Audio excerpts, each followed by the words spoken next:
Assalamualaikum warahmatullahi wabarakatuh. Alhamdulillahirabbil alamin wassalatu wassalamu ala Rasulillah wa ala alihi wa sahbihi ajma'in. Bersyukur kepada Allah Subhanahu wa taala, pada pagi ini kita dapat bersama-sama insya-Allah dalam siri tadabbur harian setiap daripada muka surah Al-Quran. Hari ini kita bersama-sama insya-Allah daripada dataran Jami' Asri Sultan Haji Hassan Al-Bolkiah Muizzuddin Wad Daulah di Bandar Seri Begawan.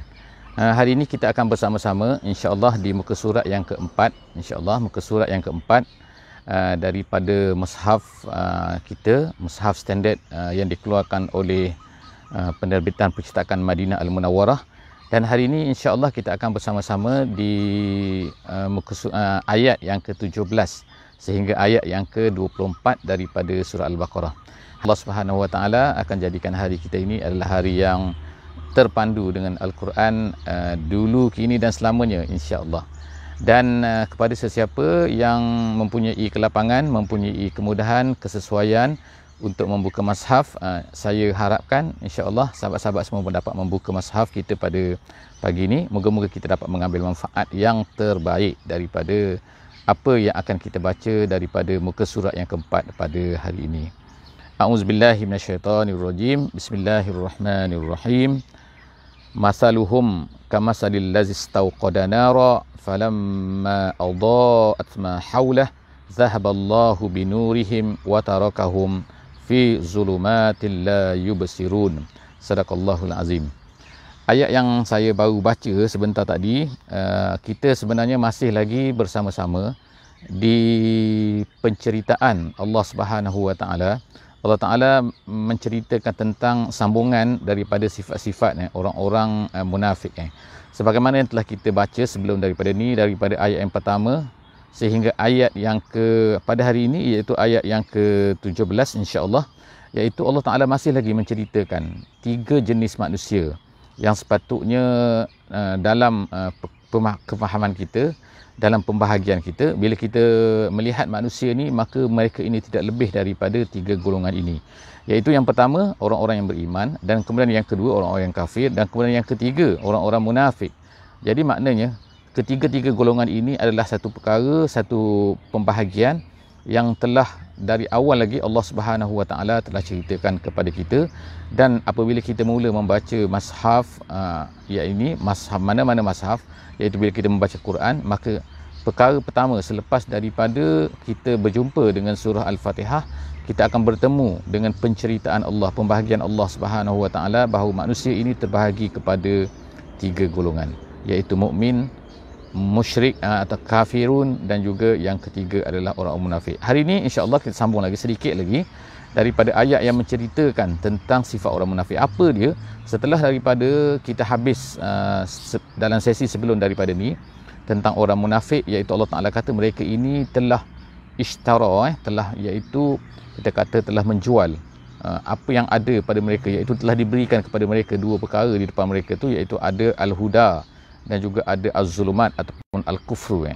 Tapi mereka ni lebih memilih kepada perkara-perkara yang kekufuran daripada al-huda, daripada petunjuk yang Allah Subhanahu Wa Taala nak berikan kepada manusia. Jadi sebab itulah Allah Subhanahu Wa Taala sifatkan mereka ini begitu.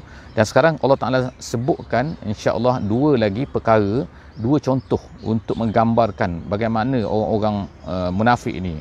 Iaitu contoh yang pertama, Allah Taala gambarkan yang dipanggil sebagai contoh nari, contoh api. Dan yang kedua ialah contoh ma'i, iaitu air. Jadi kita tengok sama-sama insya-Allah daripada muka surat ini. Yang pertama sekali Allah SWT sebut masaluhum. Masaluhum ni maknanya perumpamaan lah kita katakan, ataupun masaluhum juga diberi makna oleh ulama-ulama tafsir, bermakna di sini ialah sifat mereka. Jadi sifat mereka ini Allah Ta'ala kata ialah kama salil lazis tauqada nara, sama seperti orang-orang yang istauqa, iaitu orang-orang yang istauqada, iaitu orang-orang yang menyalakan nara, api. Kemudian falamma adaa'at, dan apabila api itu telah menyala, api itu telah wujud, dia menyalakan api, kemudian tiba-tiba api itu bila dah wujud, adha'at ma haulaha, dan api itu telah memberikan kepanasan kepada mereka kalau musim sejuk. Sebagaimana ahli tafsir sebut dalam jalan lain, dia kata apabila api itu dah menyala, maka kepanasan pun mereka dapat, dan mereka pun mula tak takut. Sebab apa? Dah nampak keliling kan apa yang ada di keliling mereka dengan api itu. Dah cerah lah kan. Tapi tiba-tiba zahaballahu binurihim. Allah Subhanahu wa taala telah zahaballahu binurihim. Allah Taala kita kata membawa pergi dengan api itu, dengan cahayanya. Zahaballahu binurihim, iaitu apa? Iaitu Allah Taala padamkan api itu, kemudian wa tarakahum fi zulumatin, dan kemudian Allah Taala tinggalkan mereka dalam keadaan apa? Fi zulumatin. Fi zulumat ini Allah Taala gunakan perkataan jamak di sini kan, zulumat. Dia bukan zulmah. Kalau zulmah tu satu kegelapan, tapi bila zulumat, kegelapan. Kenapa Allah Subhanahu wa taala menggunakan perkataan zulumat di sini? Jadi ahli tafsir kata erti zulumat di sini ialah kerana mereka ini, orang-orang munafik ini, mempunyai banyak perkara-perkara yang penyakit-penyakit yang ada dalam hati mereka. Penyakit yang tak suka kepada Islam, penyakit kekufuran, penyakit penipuan, penyakit macam-macam itu. Sebab tu dipanggil zulumat wa tarakahum. Jadi Allah Taala tinggalkan mereka dalam zulumat mereka itu, la yubsirun, dan akhirnya mereka tak nampak. Jadi asalnya ni mereka ni rasa macam amanlah kan, kita ni amanlah. Tiba-tiba bila Allah Taala akan tarik balik api tu, tarik balik cahaya tu, mereka hidup dalam kegelapan. Ahli tafsir mengatakan maksud di sini iaitu semasa mereka hidup ni, mereka rasa macam macam hebat, macam mereka rasa aman lah di atas dunia ni masa mereka hidup. Tetapi apabila mereka tiba-tiba Allah Ta'ala tarik, iaitu matikan mereka, maka terus mereka tahu kan bahawa sebenarnya mereka ini adalah telah melakukan satu kesalahan yang besar. Summum bukmun, Allah Ta'ala sebut terus cerita selepas daripada itu ialah apa? Summun ni artinya ialah iaitu mereka ni pekak. Summun ialah pekak. Asal makna summun ni ialah insidad, iaitu orang yang satu benda yang tertutup. Apabila kalau kita tutup air yang mengalir itu, bila ditutup, itu nama juga summun, asam. Jadi summun ialah jamak kepada asam. Jadi summum bukmun, jadi mereka ni adalah Allah Ta'ala kata pekak, tidak boleh kemudian tu bisu bukmun. Pekak ni maksudnya tak boleh mendengar kan. Dia tak boleh mendengar, kemudian tak boleh nak bercakap, kemudian umyun, buta lagi. La yarji'un, dan mereka ni tak boleh lagi kembali lagi. Jadi erti sini ialah apa kan? Mereka ni kan tak, Allah Ta'ala kata sini kan, iaitu apa? Allah Ta'ala sebut ni bukmun. Kenapa summun? Kerana mereka bila dengar, bukan maknanya mereka ni tuli, mereka ni artinya tuli betul. Tuli makna tak dengar apa-apa, tak. Mereka dengar, boleh dengar muzik, boleh dengar apa, boleh dengar orang bercakap, boleh dengar orang ceramah, boleh dengar kan. Kalau orang tu dah tuli, orang tu dah pekak, orang tu dah bisu, itu memang tak ada taklif. Tapi sekarang ni mereka ni ada taklif. Tapi Allah Subhanahu wa taala tak menampakkan kepada mereka kan. Bila mereka dengar tu, mereka tak dapat hidayah. Mereka dengar tu, mereka tak dapat kebaikan-kebaikan. Kemudian bukmun bisu, iaitu mereka tak nak ungkapkan benda-benda yang betul kan. La ilaha illallah, mereka tak nak ungkapkan. Benda yang baik mereka tak nak ungkapkan. Menyuruh kepada kebaikan mereka tak nak ungkapkan. Of course lah. Bila mereka ni kalau la ilaha illallah pun mereka tak nak sebut, jadi maknanya mereka ni lebih dahsyat lagi kan. Jadi Allah Ta'ala sebutkan itulah sifat mereka, seolah-olah macam mereka ni dah buta, tuli, pekak, tak ada guna pun panca indera yang Allah Ta'ala berikan kepada mereka ni. Kenapa? Mereka tak gunakan untuk mencari perkara-perkara yang mencari hidayah, mencari keridaan Allah Subhanahu wa taala. Tapi gunakan untuk perkara-perkara yang mengarut-mengarut lain, fahum la yarji'un, mereka tak akan dapat kembali. Jadi, yang kita dapat kembali mana? Kembali kepada kebenaran dah. Allah Ta'ala dah tutup mereka tu. Kemudian seterusnya Allah SWT membawa pula kepada kita contoh yang kedua, iaitu sifat mereka ni seumpama juga Allah Ta'ala kata ataupun sifat mereka ni adalah sama seperti sayyib. Sayyib ni ialah hujan, iaitu orang-orang yang mendapat hujan kan. Ashabul matar, dalam tafsiran kata, iaitu orang-orang yang mendapat hujan. Okey, kemudian minas sama ni daripada atas. As-sama ni kalau dalam Al-Quran maknanya apa-apa yang di atas itu as-sama, bukannya langit biru yang kita nampak ni, tapi maksudnya apa-apa saja yang di atas, maka itu dipanggil sama. Jadi dalam tafsir kata air hujan tu daripada awan lah, sebab kalau tak ada awan biasanya tak ada hujan lah kan. Tapi Allah Ta'ala boleh buat. Tapi biasanya ialah daripada air hujan tu daripada awan. Minas sama, daripada atas, daripada awan. Fihi zulumatun. Pada mereka ni ada zulumat. Pada apa tu? pada awan tu. Oh, awan tu tengok awan tu gelap. Kalau awan tu tak gelap, tak ada air kan.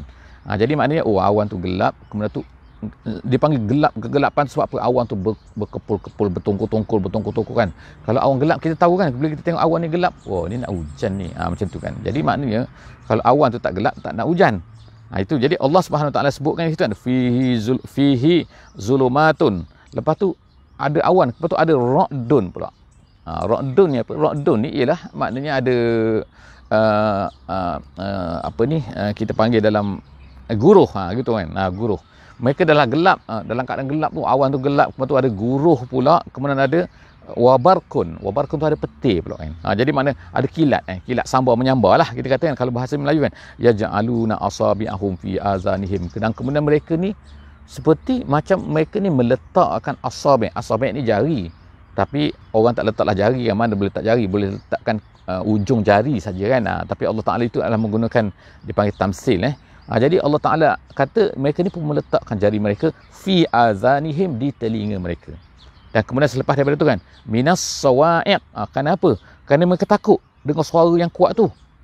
Kemudian selepas daripada tu Allah Ta'ala kata apa? Hazarul maut, mereka takut kepada mati. Jadi apa perumpamaan ni? Apa perumpamaan ni sebenarnya? Ulama-ulama tafsir seperti Jalalain, dia menyebutkan macam ni. Dan diterimalah oleh ulama, iaitu apa?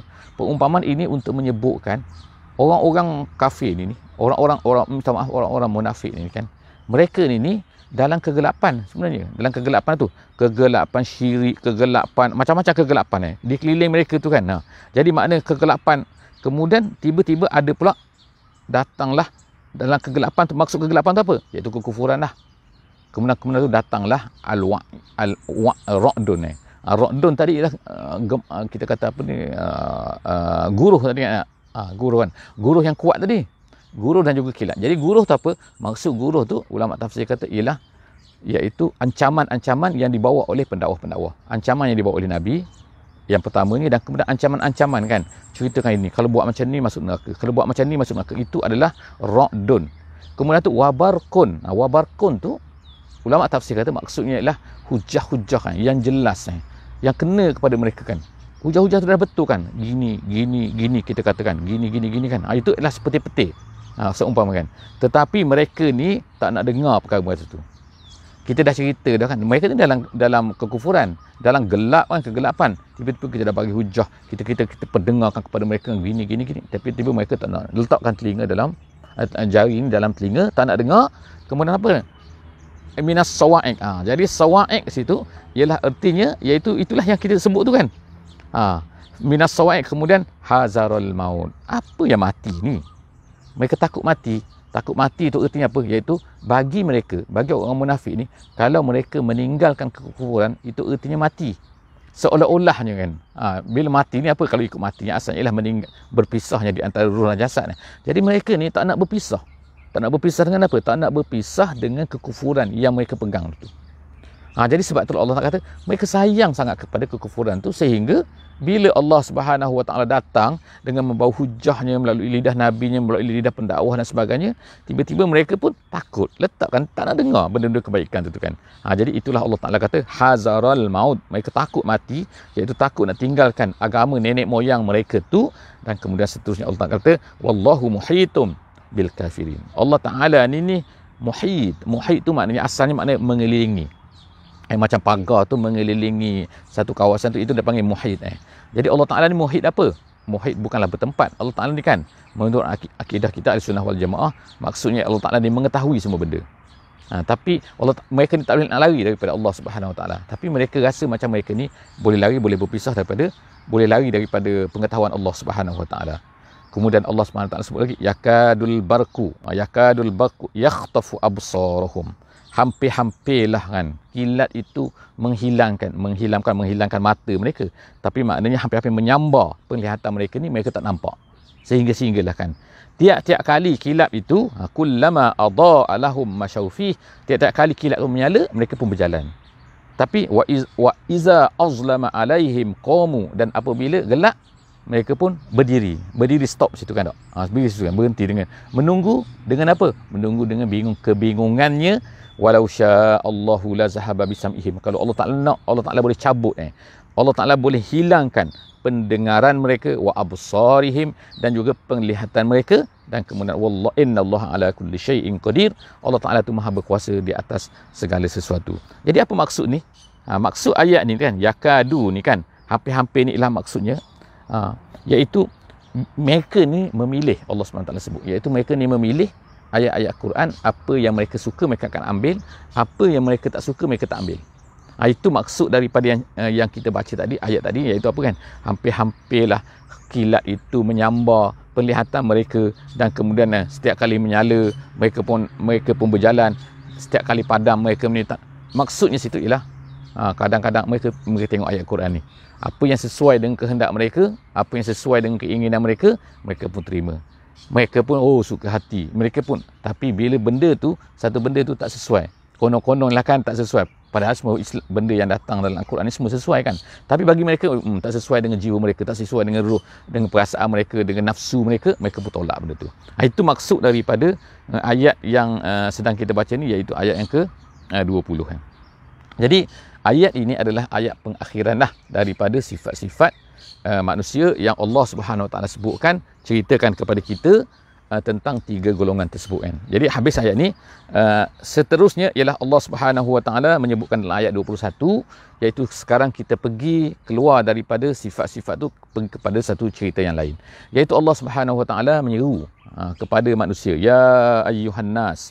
Maksud ya ayyuhan nas ini manusia, tapi maksudnya ialah fokus, iaitu kepada orang-orang yang menjadi target dalam dakwah tu. Allah Taala jadi tujukan kepada, kalau di sini zaman Nabi sallallahu alaihi wasallam, iaitu orang yang berada di Mekah lah, ya ayyuhan nas, wahai ahli Mekah, wahai ahli Mekah semua, ya ayyuhan nas. Kemudian Allah Taala kata apa? Wa'budu rabbakum allazi khalaqakum wallazina min qablikum la'allakum tattaqun. Allah Taala kata, hanya hendaklah kamu mengikhlaskan ibadah kamu. Kamu hendaklah fokus ibadah kamu, tak boleh beri kepada Lata, tak boleh kepada Uzza, tak boleh kepada Manat, tak boleh kepada semua-semua, tak boleh. Sekarang hanya kepada Allah Subhanahu Wa Taala saja. Kenapa? Kerana dialah yang telah menciptakan kamu dan orang-orang yang sebelum daripada kamu. Perkara ni pun kamu setuju. Kamu pun mengaku kan. Wala in sa'altahum man khalaqas samawati wal ard la yaqulunna Allah.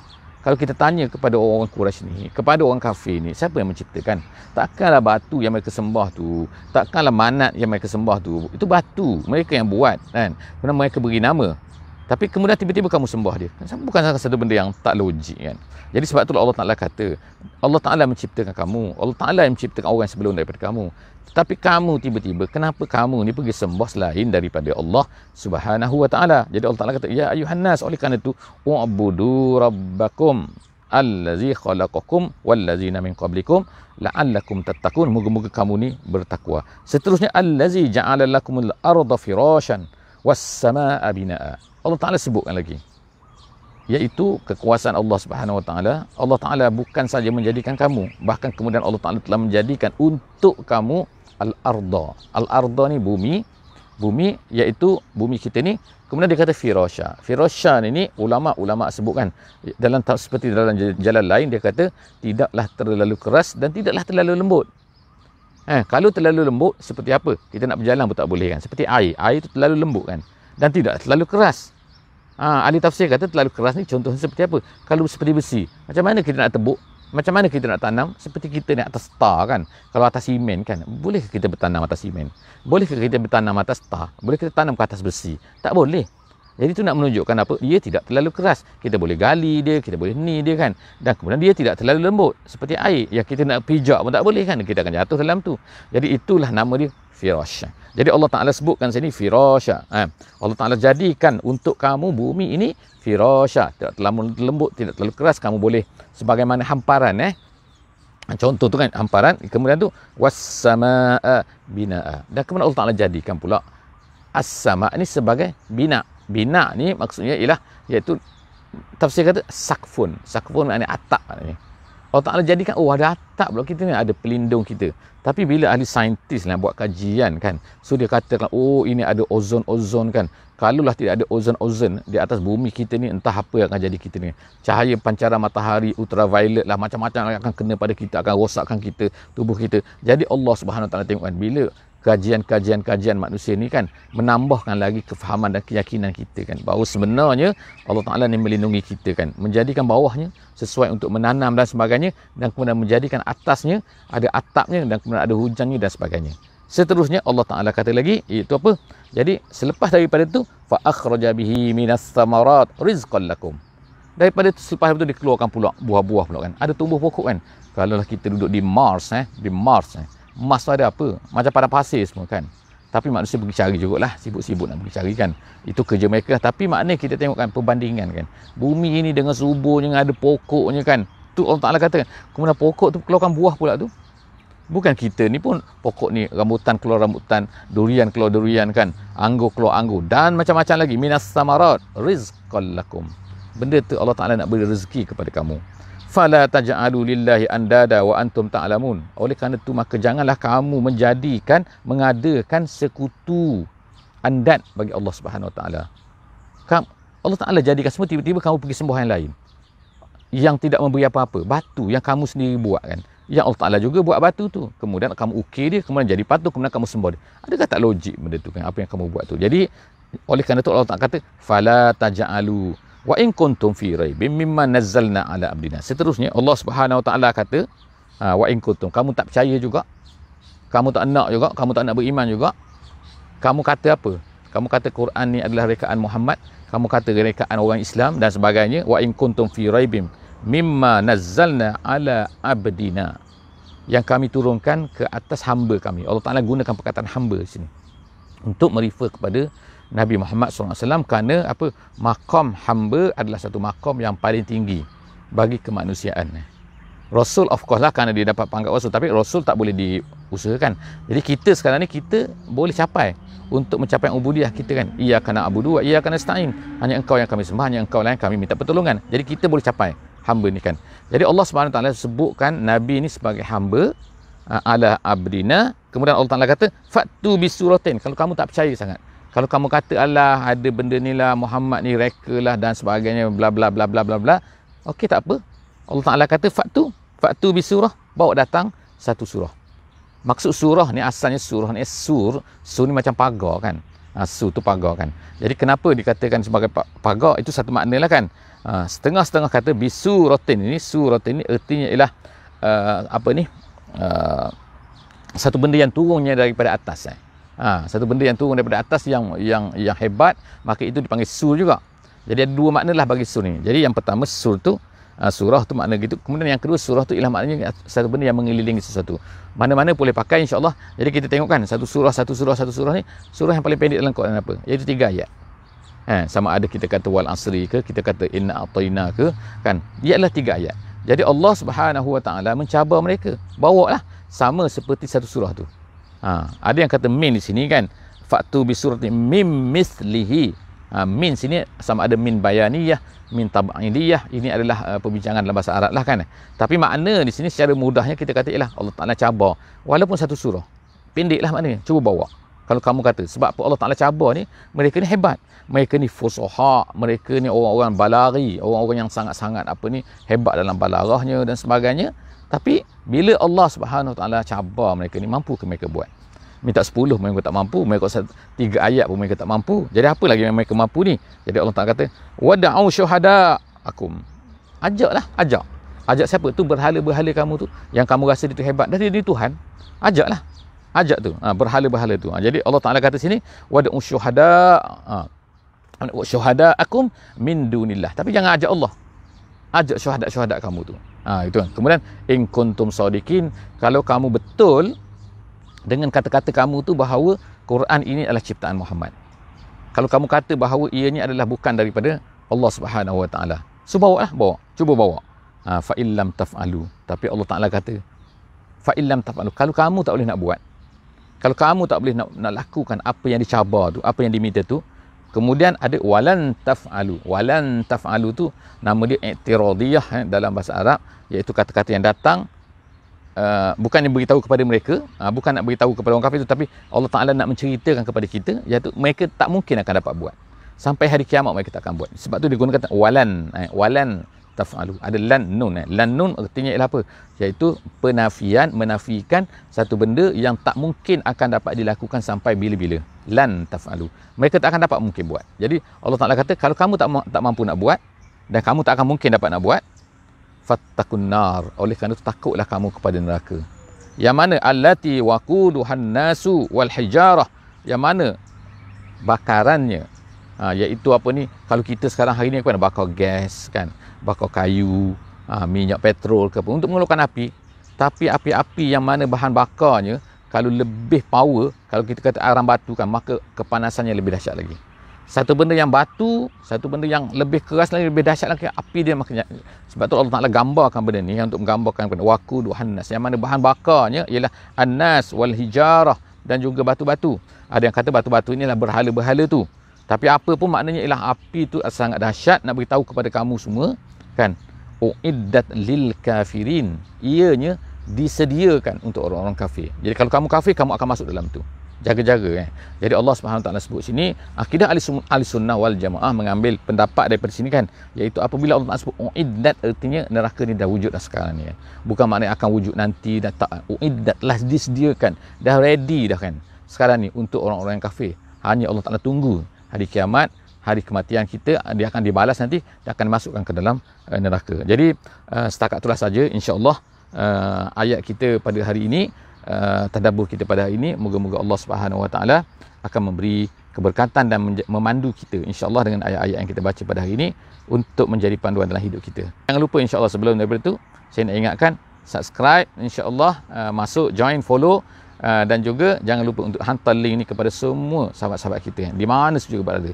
Insya-Allah moga-moga kita akan mendapat pahala daripada pembacaan mereka tu. Wallahu a'lam bishawab. Bismillahirrahmanirrahim. Wal 'asri innal insana lafi khusr illa allazina amanu wa amilus solihat wa tawasau bil haqqi wa tawasau bis sabri. Bismillahirrahmanirrahim. Subhanakallahumma wa bihamdik, nashhadu an la ilaha illa anta, nastaghfiruka wa natubu ilaik. Wassalamualaikum warahmatullahi wabarakatuh.